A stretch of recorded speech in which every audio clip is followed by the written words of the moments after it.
de Jésus. Est-ce que nous pouvons l'acclamer? Acclamez.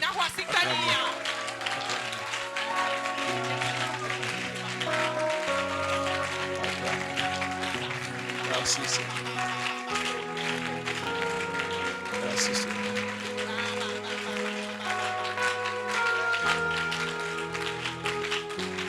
Amen.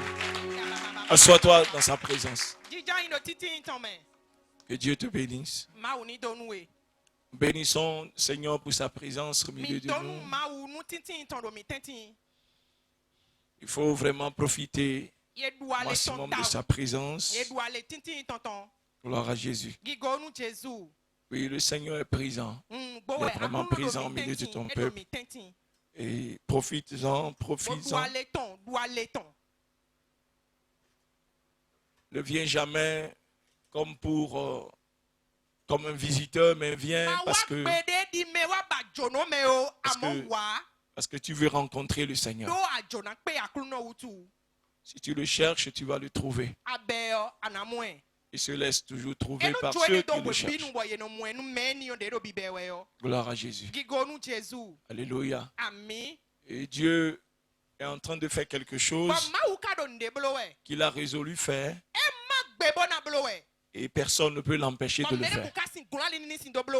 Il en a les moyens. Et il veut faire de toi, il t'accorde une grâce de le faire avec toi. Si tu lui permets. Mais sache quelque chose. Qui va le faire avec toi ou sans toi. Alléluia. C'est une grâce d'accepter de le faire avec lui. C'est une grâce. Mais si tu ne saisis pas la grâce, alors il va te remplacer. C'est pour te dire que tu n'es pas irremplaçable. Tu n'es pas incontournable. Je te conseille de saisir la grâce et de te laisser faire afin qu'il le fasse avec toi. Alléluia. Mais Dieu dit aussi que le temps vient et il est déjà venu et lui-même va combattre les ronces et les épines. Alléluia. Parce qu'il y a un temps de grâce. Alors, le temps de grâce peut s'arrêter. Alléluia. Et Dieu se lèvera pour combattre les ronces et les épines. Parce que lui-même se lèvera pour venger sa vigne. Alors prends garde de ne pas te trouver dans le camp adverse. Sinon Dieu passera comme un grand bulldozer et tu seras écrasé. Alléluia. C'est pour ça, profite du temps de grâce et réconcilie-toi avec lui. Parce que Dieu veut faire. Alors, alléluia. Les hommes veulent l'empêcher de faire. Mais il peut le faire. Il est capable de le faire. Gloire à Jésus. Que Dieu te bénisse. Acclame Jésus.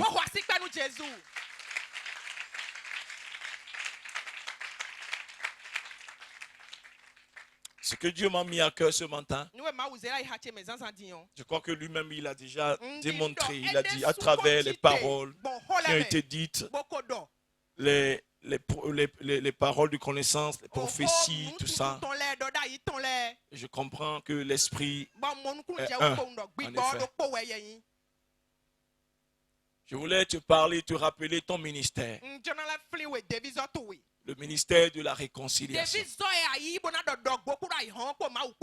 C'est ce que le Seigneur m'a mis à cœur. C'est ce que le Seigneur m'a dit d'annoncer à son peuple. Dit, vous avez le ministère de la réconciliation. Si du moins c'est vous-même, vous êtes déjà réconcilié avec le Seigneur. Alléluia. Parce qu'avant d'amener les gens à se réconcilier avec Dieu, il faut que toi-même tu sois réconcilié avec lui. Alléluia. Gloire à Jésus. Allons dans 2 Corinthiens 5. 2 Corinthiens 5.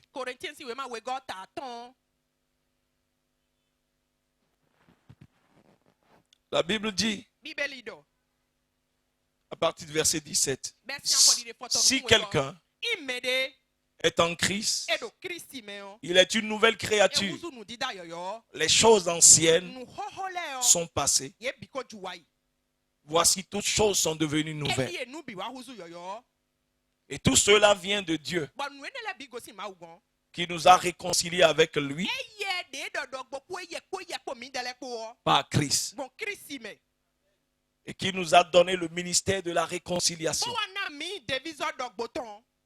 Car Dieu était en Christ, réconciliant le monde avec lui-même,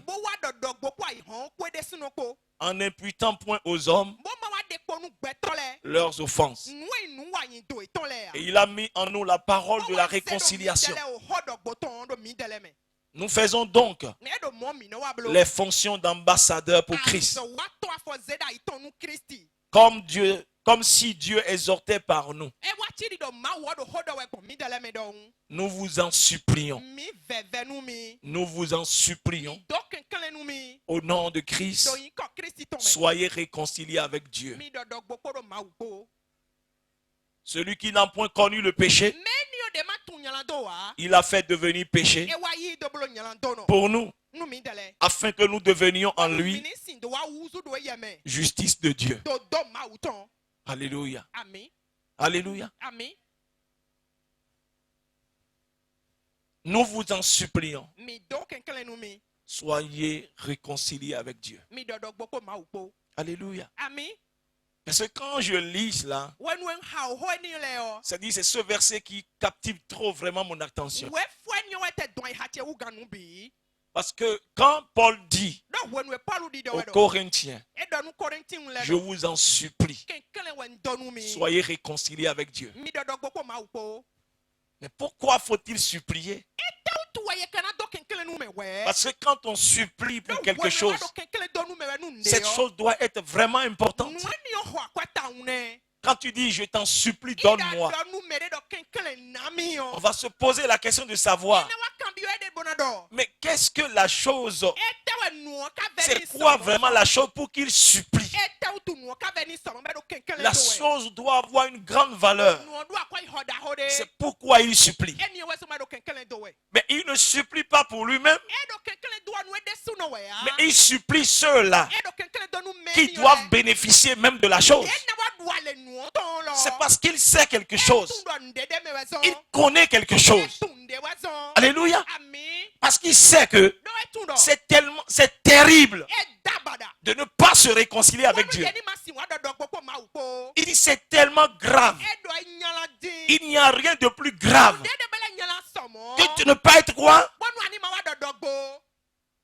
Réconcilié avec le Seigneur. C'est pourquoi il supplie. Parce que quand vous lisez votre Bible, c'est dit jusqu'à la fin même, et que vous voyez le sort qui est réservé à ceux-là qui ne se sont pas réconciliés avec Dieu. Mais bien aimés, c'est terrible. C'est pourquoi ils supplient. Peut-être eux-mêmes ils ne voient pas. Peut-être eux-mêmes ils ne comprennent pas. C'est pourquoi ils s'amusent. Ils croient que la vie s'arrête ici. Ils croient que la vie là, ça s'arrête sur cette terre. Et cette vie qui est éphémère, on l'entretient. On se donne toute la joie. On se donne des plaisirs. Et maintenant on méprise la vie après cette vie. C'est parce que Paul en a conscience de cela. C'est pourquoi il dit aux Corinthiens, et il nous parle à nous aujourd'hui, je vous en supplie, soyez réconciliés avec Dieu. Soyez réconciliés avec Dieu.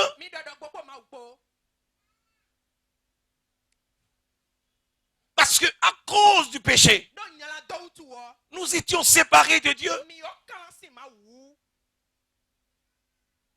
Et le péché ne peut pas hériter de Dieu. Non, le péché ne peut pas. À cause du péché, nous sommes morts spirituellement. Parce que l'Esprit de Dieu s'est retiré de l'homme. Et il y a 2 destinations. Il n'y en a pas 3. Il y a 2. Soit vous finissez auprès du Seigneur pour l'éternité, ou bien vous finissez loin du Seigneur dans le tourment éternel. Je me demande, mais est-ce que tu t'assois quelquefois et que tu te demandes, c'est-à-dire, c'est quoi l'éternité même en enfer?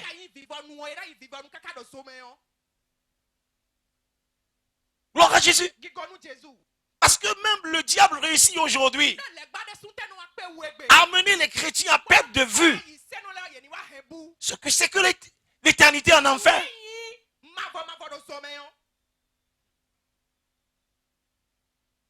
Tu dois te poser la question, où est-ce que je suis en train d'aller? Parce que Pierre a dit, il a dit bien sûr, dans 1 Pierre 2:11, il dit, je vous exhorte, comme des voyageurs sur la terre. Ça veut dire que la destination n'est pas ici. On est en train d'aller quelque part. La terre là, c'est un lieu par lequel nous passons. Ça ne s'arrête pas là. C'est pourquoi Pierre dit, vous êtes des voyageurs sur terre et vous allez quelque part. Vous devez en avoir conscience. Ne l'oubliez pas.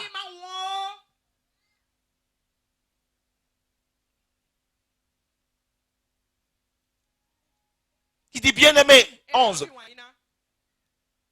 Je vous exhorte comme étrangers et voyageurs sur la terre à vous abstenir des convoitises charnelles qui font la guerre à l'âme. À vous abstenir des convoitises charnelles qui font la guerre à l'âme.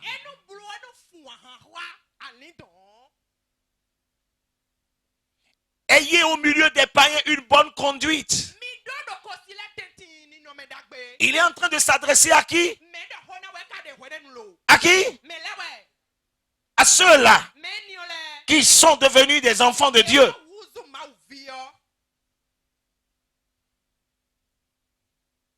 Est-ce que tu es enfant de Dieu? Est-ce que tu as déjà accepté Jésus dans ta vie? Parce que sans Jésus, tu n'es pas encore une nouvelle créature. Tout le monde est créature de Dieu. Mais tout le monde n'est pas enfant de Dieu.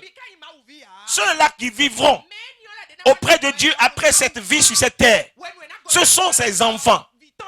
C'est pourquoi, pour faire des enfants, il a d'abord envoyé son fils Jésus.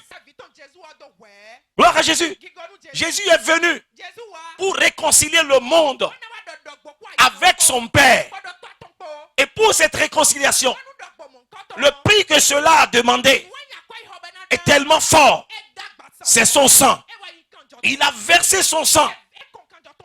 Parce que Dieu n'a rien trouvé d'autre pour bien-aimer, pour amener cette réconciliation. Toute la richesse du monde entier ne suffit pas. Non, bien-aimé. Il est le propriétaire de l'or et l'argent. Si cela suffisait, Jésus n'allait pas venir. Il pouvait donner tous les diamants, les pierres précieuses réunis pour racheter l'homme déchu, l'homme perdu. Gloire à Jésus. Parce que Dieu n'a pas créé le tourment éternel pour les hommes. Le tourment éternel, c'est pour le diable et ses démons. Gloire à Jésus. Dieu n'a pas créé l'enfer, le tourment éternel, la honte éternelle. Il n'a pas créé pour les hommes, mais il a créé ça pour Satan et ses démons. Mais Satan, il travaille de sorte à montrer aux hommes que la vie là, c'est seulement sur cette terre. Il n'y a pas une éternité. Gloire à Jésus. Il trompe même les chrétiens Et ces chrétiens-là ne le sont plus vraiment. Ils sont dans la maison de Dieu, mais ils sont en train de jouer à des jeux de chauve-souris. Gloire à Jésus. Faites attention. Il y a une destination pour les véritables chrétiens. Il y a une destination pour les hypocrites. Dieu n'a pas réservé le tourment éternel pour les hommes. C'est pourquoi le prix est fort. Et malgré que le prix soit fort, il a payé quand même le prix en donnant Jésus, en sacrifiant son fils Jésus. Son sang est versé. Et la Bible dit, quiconque accepte qu'il est pécheur et qu'il vient à Jésus et qu'il lui donne sa vie, le Seigneur dit, j'enlèverai ses péchés, j'ôterai son injustice et je le déclarerai juste. Et c'est comme ça que la réconciliation peut s'opérer. La réconciliation ne peut jamais s'opérer en dehors de Jésus. Et si vous êtes réconcilié avec Christ, vous devez avoir une vie qui ressemble cette fois à ceux-là qui sont réellement de la famille, qui font partie de la famille de Dieu. C'est pourquoi Paul est en train de, Pierre est plutôt en train de s'adresser à ces gens-là, des gens qui ont déjà goûté Christ. Il dit, je vous exhorte, sachez que quoi? La fin n'est pas ici. Nous sommes en voyage. Nous passons par la terre. Nous allons quelque part. Alors pendant que vous êtes encore sur cette terre, abstenez-vous des convoitises charnelles. La vie que vous passiez avant, que vous meniez avant, lorsque l'évangile vous est parvenu, cette vie-là, vous devez l'abandonner. Vous devez délaisser cette vie charnelle, cette vie d'hypocrisie, cette vie de mensonge, cette vie d'adultère, cette vie d'escroquerie, cette vie d'orgueil. Vous devez abandonner la sorcellerie, le fétichisme, l'idolâtrie. Tout ça, vous devez abandonner. Ces choses, vous devez laisser. Parce que ces choses-là n'hériteront jamais l'éternité auprès de Dieu. Jamais, jamais. Ces choses n'hériteront pas. Mais ces choses-là hériteront quoi? Le tourment éternel, le feu éternel, la honte éternelle. Et c'est terrible. C'est terrible. Vous ne pouvez pas imaginer cette souffrance qui n'est pas pour quelques jours, qui n'est pas pour quelques années. Ce n'est pas pour 100 ans. Ce n'est pas pour 200 ans. Ce n'est pas pour 5 siècles. Mais c'est pour l'éternité.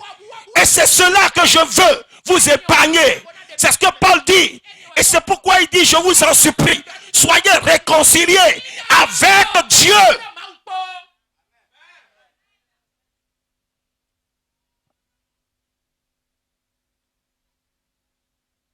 Soyons réconciliés avec Dieu.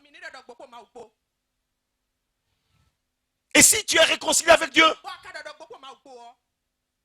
tu dois courir maintenant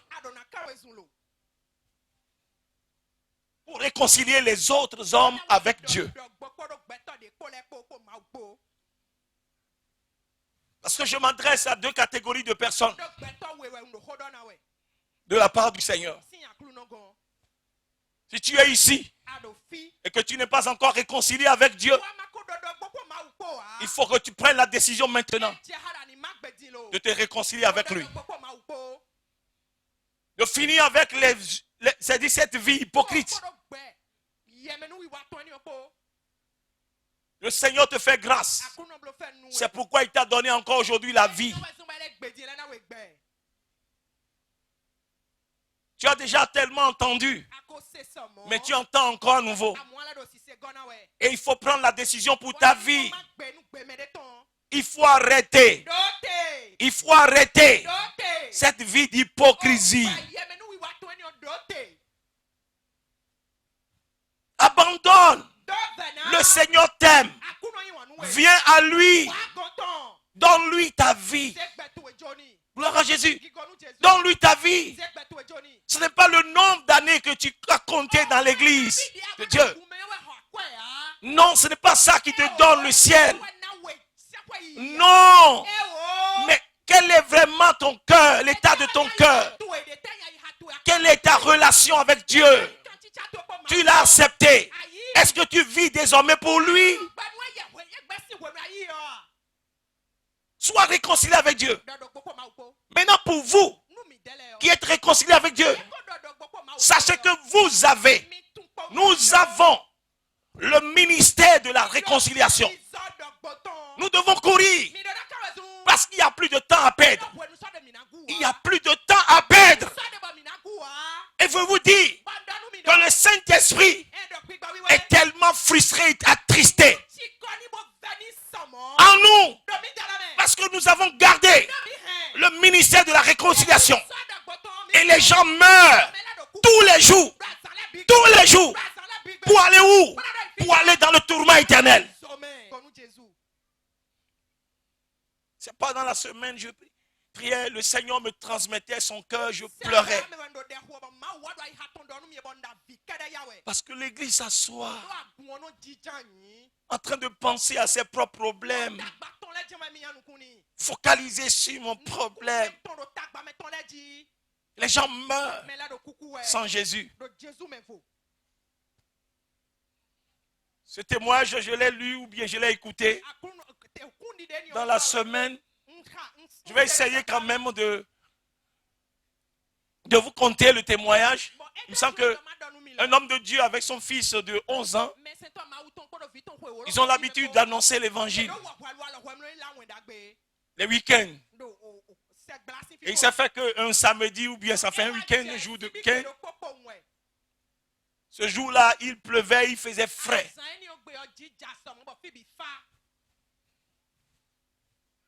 Il faisait tellement frais. Alors le fils est allé dire à papa, mais est-ce que nous n'allons pas partir aujourd'hui parce qu'il voyait que l'heure partait, l'heure avançait. Et le pasteur a dit à son fils, il dit, fiston, on ne va pas partir parce que tu vois, non? Tu vois, il pleut un peu et puis il fait frais. Et son garçon lui a dit, il dit, papa, c'est pas parce que il pleut que les âmes ne seront pas sauvées. Les âmes doivent être sauvées. Il ne fait que répéter ce que son père lui a appris, non? Mais comme le père voyait que le fils insistait tellement, il lui a donné quelques traités parce qu'ils ont l'habitude de sortir, de parler et puis de partager les traités. Alors le fils seul est parti dans la rue. Et quand il trouvait quelqu'un, il lui disait quand même que Jésus l'aime beaucoup en lui donnant le traité. Il a distribué tellement que il lui restait encore un traité. Il ne voulait pas rentrer à la maison avec un traité. Il doit tout distribuer. À un moment donné, la rue était un peu déserte. Mais il tenait à donner à quelqu'un le dernier. Comme il ne trouvait personne, en déambulant, il s'est retrouvé quand même face à une maison. Et puis il était inspiré de sonner et de donner à quelqu'un. Il a sonné et personne ne répondait. Il a sonné, sonné. À un moment, il s'était retourné par terre. Mais c'est tellement l'esprit lui a dit, retourne et insiste. Alors il a insisté. Et puis un instant après, une maman est venue et a ouvert, une vieille dame. Il dit, mon garçon, c'est quoi? Qu'est-ce que tu veux? Et puis il a dit, maman, je suis juste venu vous dire que Dieu vous aime vraiment. Jésus vous aime beaucoup. Et je vous apporte ce cadeau. Et la dame a pris ça de sa main. Il dit, merci mon garçon. Merci mon garçon. Et puis le petit est reparti. La dame est rentrée. C'était le samedi, bien sûr. Le dimanche, voici pendant qu'on accueillait les visiteurs, on voyait cette maman qui levait la main, qui voulait coûte que coûte parler. Et finalement, on lui a donné la parole. Et cette maman a dit, il dit que je t'aime dans ma maison. Parce que je jugeais déjà Dieu. Je disais que Dieu ne m'aimait pas. Il n'y a même pas Dieu. Parce que je souffrais tellement. Et j'avais décidé de mettre fin à ma vie. J'avais déjà attaché la corde. J'avais déjà fait le nœud. Et j'étais monté déjà sur un tabouret. J'allais placer ma tête dedans. Quand j'ai entendu la sonnerie. Gloire à Jésus. J'ai entendu la sonnerie sonner. Je ne voulais pas partir. Je me disais que si la personne a sonné et si elle est fatiguée, la personne va partir. Mais tellement la personne insistait que... Alors je me suis dit, il faut que j'aille quand même voir d'abord et je reviendrai quand même pour finir avec ma vie. Et c'est là quand j'ai ouvert, j'ai vu un garçon qui m'a dit une phrase seulement qui a bouleversé complètement mon cœur. Maman, Jésus vous aime beaucoup. Et m'a tendu un dépliant. Quand je suis rentré à la maison, je me suis assis, j'ai lu et j'ai commencé par pleurer. Et quelque chose s'est passé en moi. J'ai senti l'amour de Dieu. Moi qui me disais que Dieu ne m'aimait pas. Mais voici. Et c'est pourquoi je suis ici ce matin. Pour vous remercier. Le pasteur a commencé par pleurer. Directement, il est parti prendre son petit là. Il a tenu dans la main. Et lui-même pleurait. Les gens ne savaient pas pourquoi il pleurait.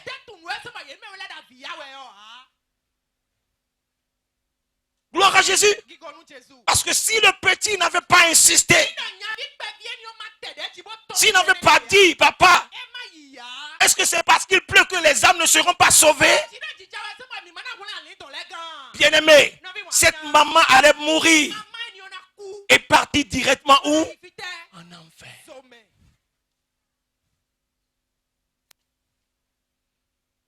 Et je vous assure, le Seigneur commence par me parler. Il dit que c'est comme ça que aujourd'hui l'église de Dieu a tellement d'excuses.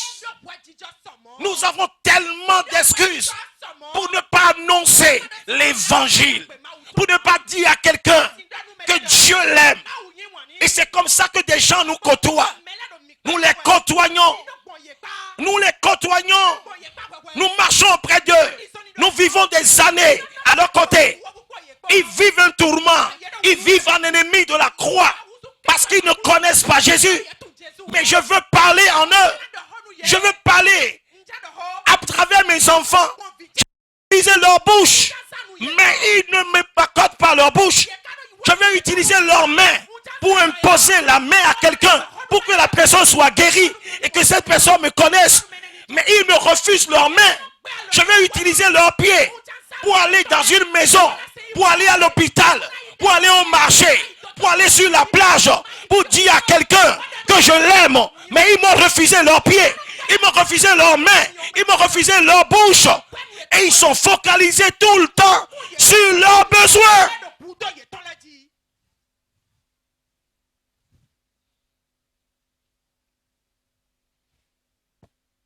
Et tous les jours, les gens sont en train de rentrer en enfer.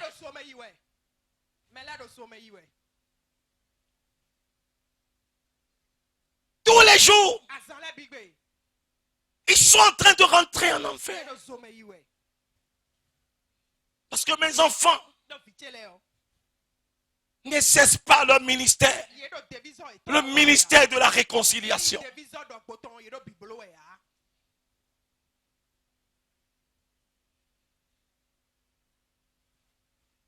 Et pourtant, je les fais côtoyer. Ils cheminent avec ces gens-là. Ils sont dans leur quartier. Ils sont dans la maison voisine. Ils sont quand même leurs clients. Mais ils n'ont jamais pensé à leur annoncer l'évangile de paix.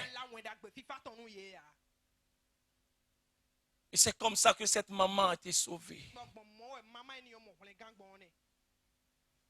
Parce qu'un garçon de 11 ans a exercé son ministère de quoi? De réconciliation.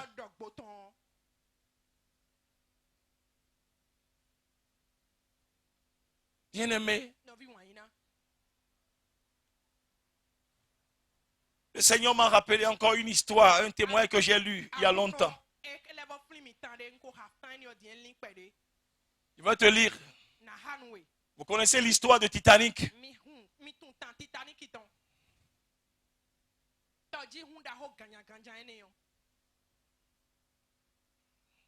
Le témoignage, ils l'ont intitulé Une prédication à la dernière heure. Écoutez bien. Il dit, lorsque ayant heurté un iceberg, le Titanic sombra en avril 1912 dans l'Atlantique, dans l'océan Atlantique.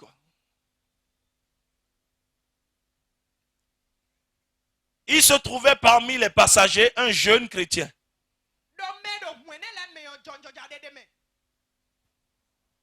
Un jeune chrétien. John Harper. Qui était sur le point de partir comme missionnaire. C'est-à-dire il voyageait dans Titanic, mais il allait comme missionnaire. Il voulait aller. Il allait. Au moment où le navire commença de couler, Harper aida les passagers à gagner les bateaux de sauvetage.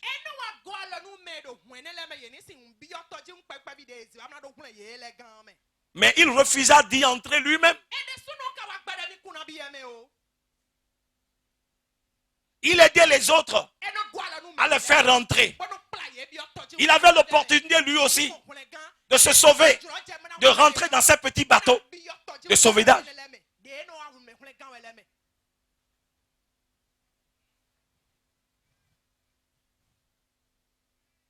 Mais il refusa d'y entrer lui-même. Mais il se disait quelque chose. Les femmes et les enfants. Ensuite, les incrédules. Gloire à Jésus. Il se disait qu'il faut sauver d'abord les femmes et les enfants. Et ensuite, là, les incrédules. Pourquoi les incrédules? Et pourquoi pas lui-même? Lui-même n'a-t-il pas besoin d'être sauvé?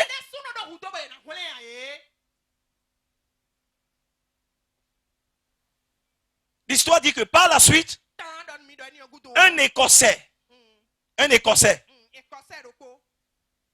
quelqu'un d'Écosse quoi, qui se trouvait parmi les naufragés, c'est lui qui raconte maintenant l'histoire. C'est lui qui est en train de raconter ce témoin que je suis en train de vous lire. Et l'Écossais disait, il dit, je flottais sur une pièce de bois. Quand une violente vague m'amena près de John Harper.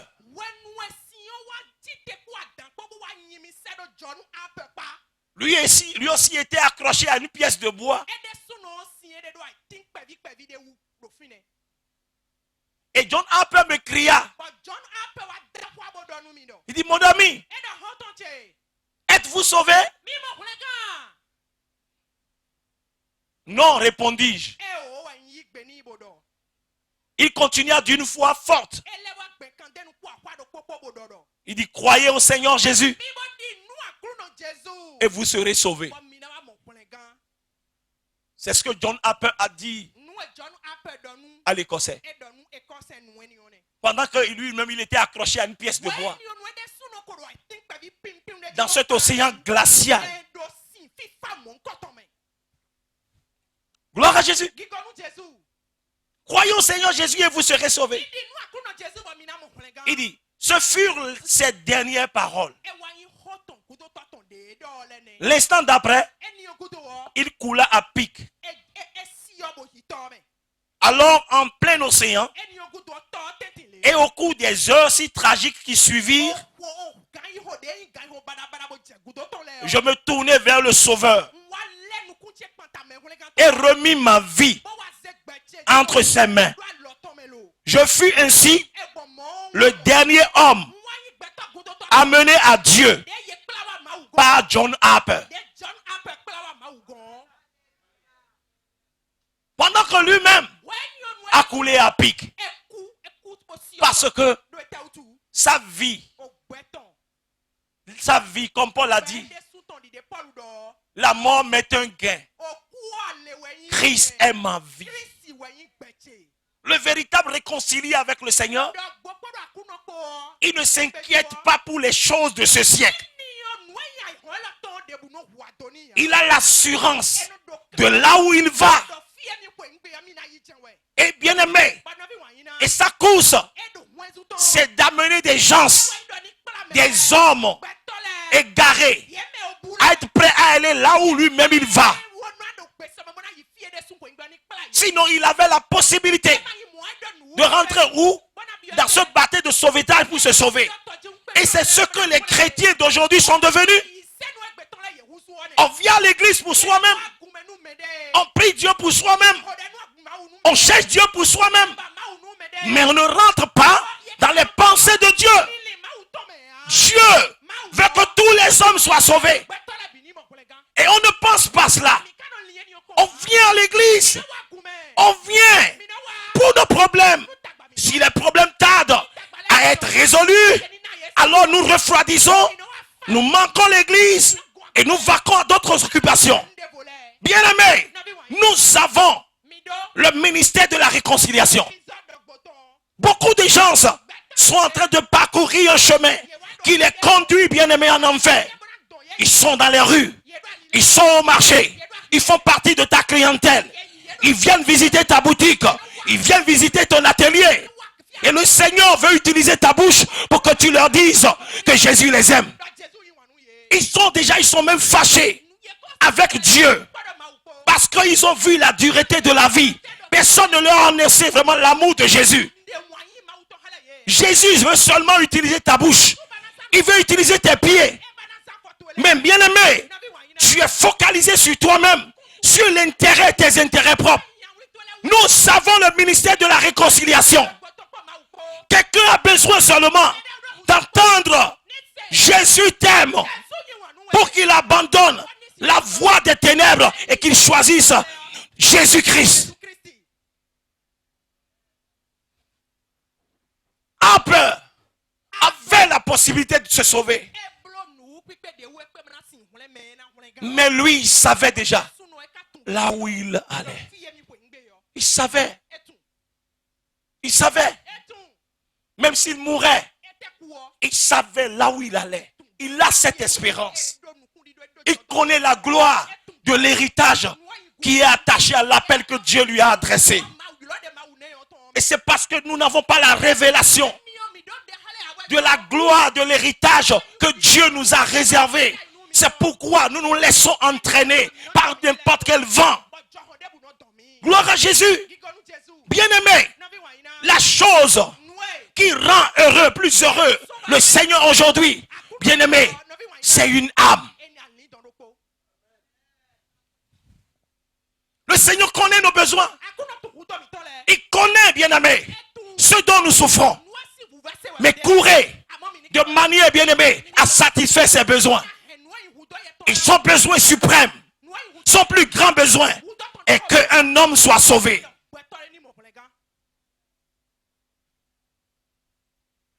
Levons-nous et rentrons dans le ministère de la réconciliation. Tous les jours que Dieu t'accorde, tu prends Zeb, tu vas acheter dans une boutique, tu accueilles des gens dans ta boutique. Bien aimé, ce même traité que ce jeune garçon a donné à cette dame, toi-même tu peux prendre ton argent et en acheter et distribuer autour de toi. Par ces traités, les gens qui ont maudit Dieu en prison ont reçu le Seigneur Jésus Aujourd'hui, ils sont devenus de grands prédicateurs. Ils sont devenus aujourd'hui de grands chantres que Dieu utilise à travers le monde. Parce que quelqu'un a exercé à leur égard le ministère de la réconciliation. Tu te dis que tu ne sais pas prier. Tu te dis que je ne suis pas fort. Je ne connais pas beaucoup la parole de Dieu. Le diable te ment. Gloire à Jésus. La soeur dont on a parlé, lorsque l'autre soeur a eu la crise, on l'a appelée. Et c'est comme ça, bien-aimé, que Dieu permet des opportunités. Il crée des opportunités, des occasions. Et si tu as la révélation, tu les saisis pour pouvoir annoncer l'évangile, pour pouvoir manifester Christ, pour que quelqu'un puisse venir à Christ. Il y a des cas de maladie autour de nous. Et tu es le seul chrétien. Mais tu as peur d'échouer. Tu as peur de parler. Tu as peur de t'afficher comme chrétien. Bien-aimé, prie. Prie. Bien-aimé, si tu ne réussis pas, c'est l'affaire de Christ. C'est lui qui va le faire. Ce n'est pas toi qui vas le faire. N'écoute pas le mensonge de Dieu.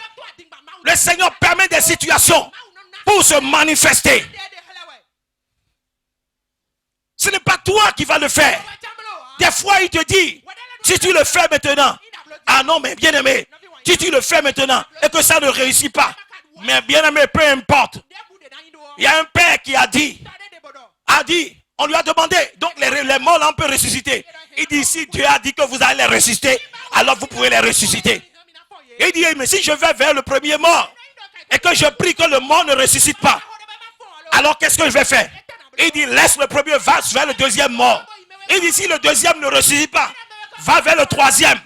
Si le premier ne ressuscite pas, le deuxième ne ressuscite pas, le troisième va ressusciter. Parce que c'est Dieu lui-même qui a dit ça.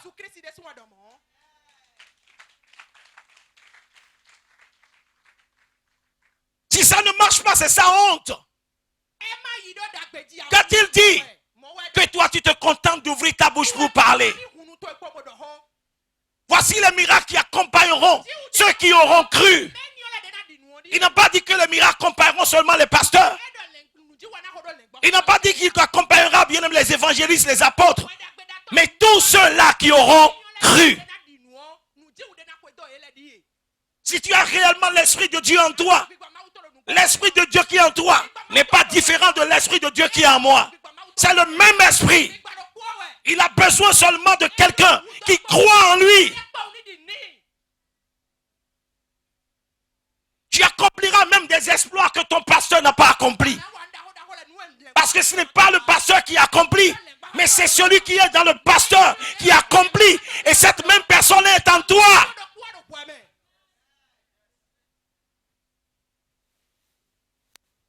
Gloire à Jésus.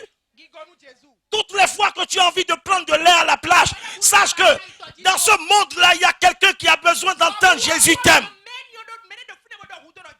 Toutes les fois que tu vas dans une boutique pour aller acheter, ou bien que des gens te visitent, sache que dans cette clientèle, il y a quelqu'un qui a besoin d'entendre Jésus t'aime.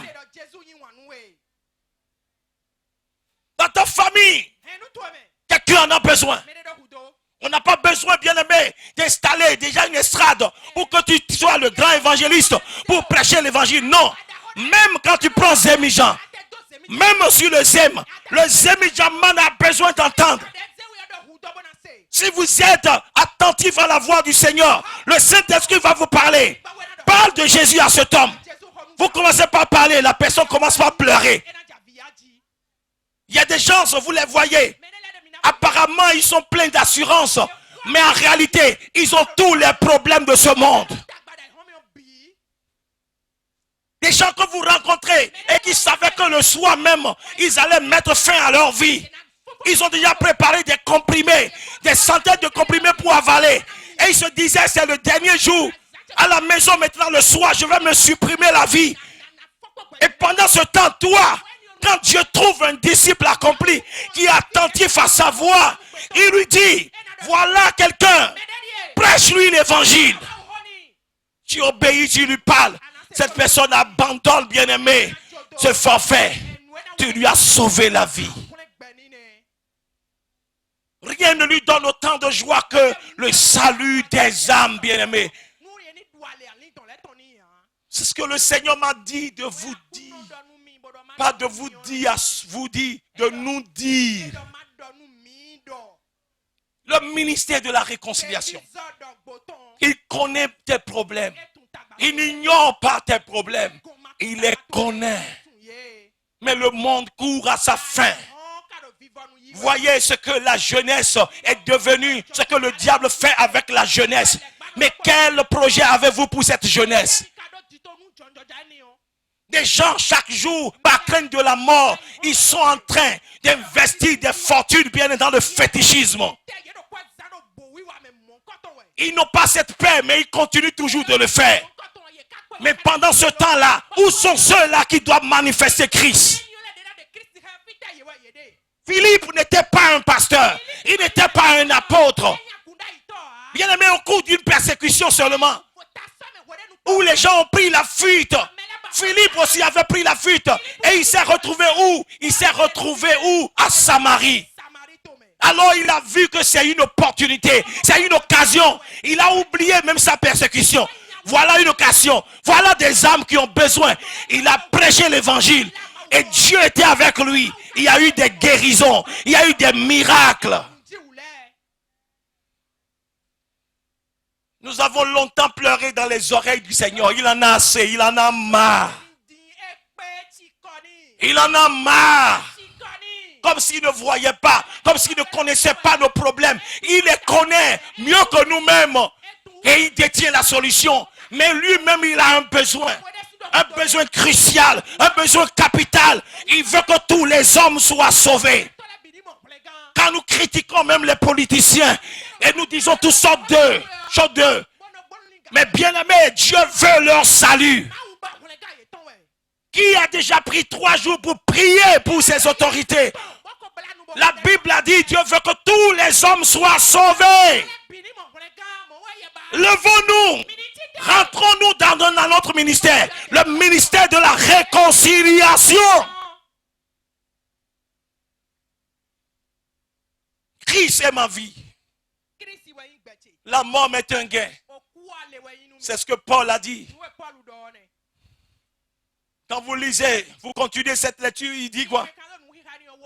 Il dit qu'il est pressé même de quitter ce corps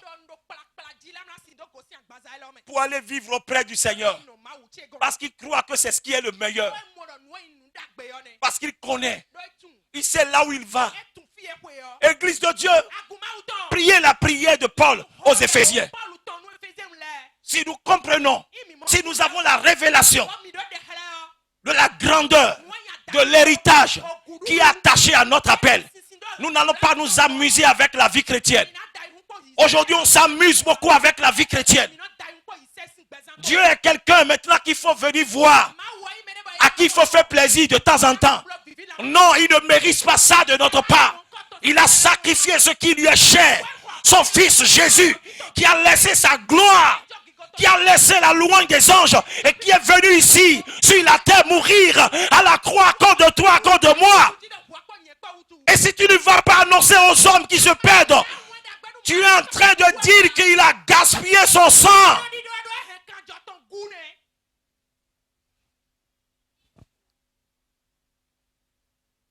Je suis pressé d'aller. C'est ce qu'il a dit. Je suis pressé de quitter ce corps. Parce que je sais là où je vais. Une gloire. Une grande gloire.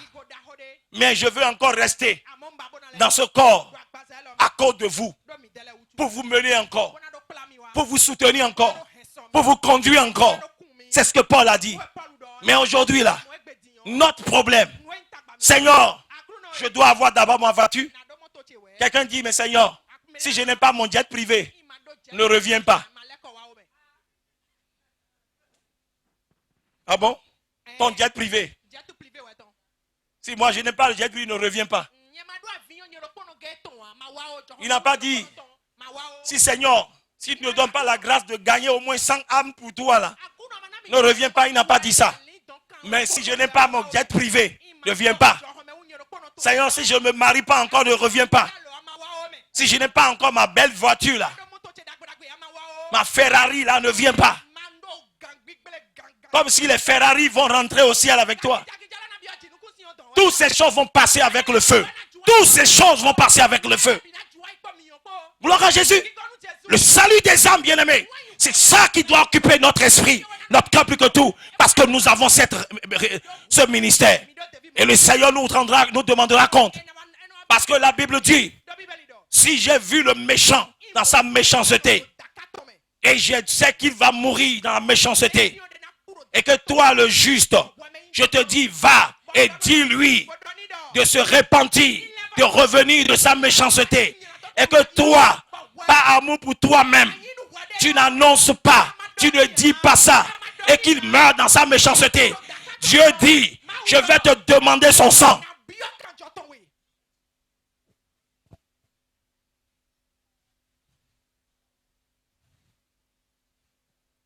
Le Seigneur nous appelle à cela. Ministère de la réconciliation. Prie ou dis chaque jour, Seigneur, donne-moi l'occasion d'annoncer, de parler de toi, de ta part à quelqu'un. Fais-moi rencontrer ceux qui sont dans le besoin. Alléluia. Ceux qui sont dans le besoin. Un homme retraité a fait cette alliance avec le Seigneur. Il dit, Seigneur, je ne dormirai plus désormais sans parler de toi au moins à une seule personne. Bien que je sois vraiment occupé. Un jour, le soir était venu, c'était la nuit déjà. Et il s'est retrouvé déjà dans son lit. Et quand il s'apprêtait à dormir, le Saint-Esprit lui a rappelé son alliance.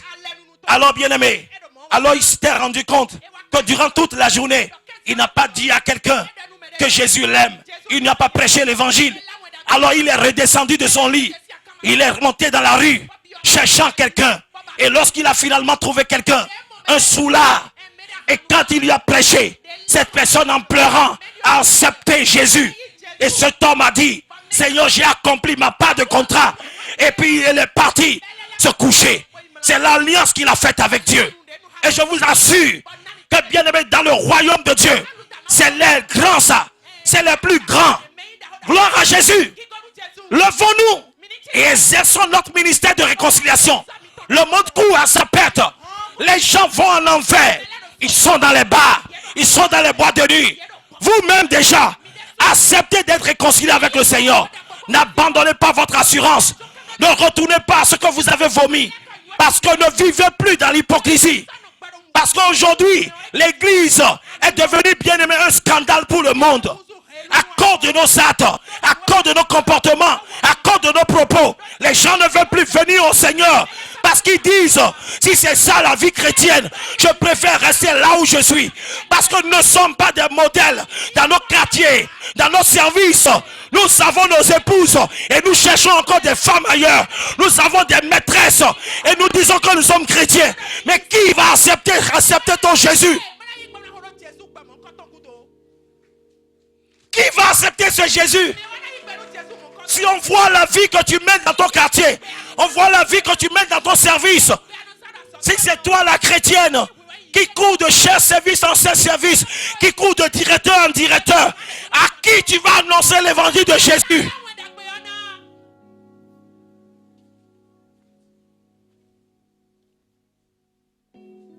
Et le Saint-Esprit pleure à la limite. Son cœur est attristé.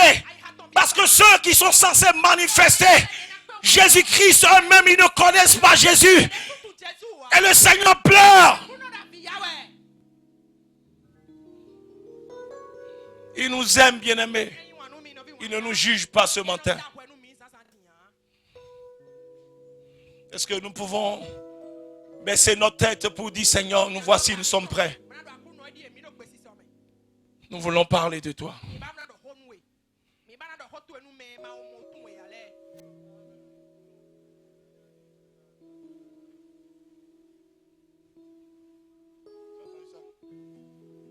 Prie et que cela soit un engagement de cœur. C'est une prière. Le Seigneur a besoin de toi. Il a besoin de tes pieds. Ils meurent sur la plage. Ils sont dans la plage, dans les pique-niques.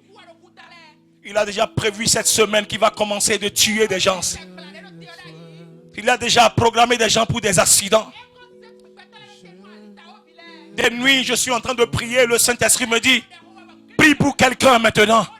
Une femme qui est sur la table d'accouchement.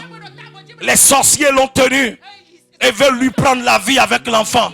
Alors que cette femme ne connaît pas Jésus. Elle meurt, elle ira en enfer. Et le Saint-Esprit dit, prie, prie.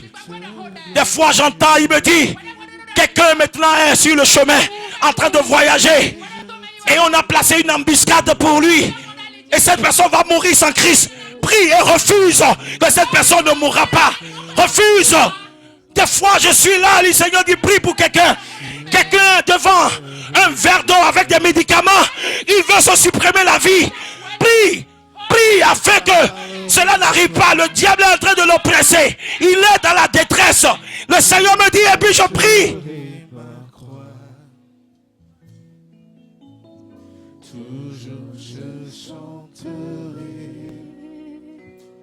Prie, dis-lui, me voici Seigneur. Je te demande pardon. Parce que longtemps je me suis soustrait à ce ministère. C'est mon ministère, c'est mon ministère. Seigneur, je veux l'exercer. Cet esprit, pardonne-moi pour t'avoir déçu si souvent. Me voici maintenant entre tes mains. Je veux aller, je veux annoncer, je veux aller parler de toi. Je veux parler de toi. Autour de moi, je suis maintenant prêt. Je veux aller maintenant. Parle-lui de tout ton cœur. Je porterai ma croix. Je porterai ma croix.